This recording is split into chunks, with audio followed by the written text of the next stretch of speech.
Welcome guys, my YouTube channel Sharif Rahman. মোৰ চেনেলটো আপোনালোকে লাইক কমেণ্ট সাবস্ক্ৰাইব কৰিব। আজি আনিছো আপোনালোকৰ আগলৈ এটা মাহ যেনেকা মটৰ মাহ দাইল মাহ হয় তেনেকা এটা মাহ, কিন্তু কি মাহ হয় কোনো গম নাপায়। বহুতক সুধিলো, সবে কৈছে এইটো জংলী হয় বুলি, কিন্তু মই নাজানো কি হয়, জংলী হয় নে কি হয়। তো মাহটো হৈছে গাইজ এইটো কি মাহ কয় আপোনালোকে জনাব, কোনোবা চিনি পায় যদি। মই ভাবিলোঁ এইটো দাইল গছ হয় বুলি কাৰণে এইটো ছিঙিলোঁ। ছিঙাৰ পিছত ইয়াৰ গুটিটো ওলালে গাইজ। এইটো ইয়াৰ গুটিটো দাইলৰ নিচিনা নহয়, এয়া দেখিছে, দেখাম ৰ'ব দেই গাইজ।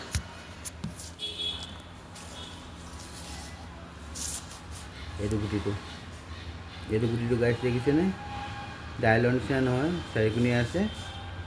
তো জনাবচোন এইটো কি মাহ হয় এইটো। আৰু লগতে আছে এই গছজোপাৰ এইটো পাত দেখিছে, এইটো মাহ, এইটো পাত আৰু এতিয়া গুটি। তো কি গুটি হয় জনাব, মই চিনি পোৱা নাই। চবে জংলী বুলি কৈছে, এইটো ফুল গছ বুলি কৈছে। Okay guys, thank U.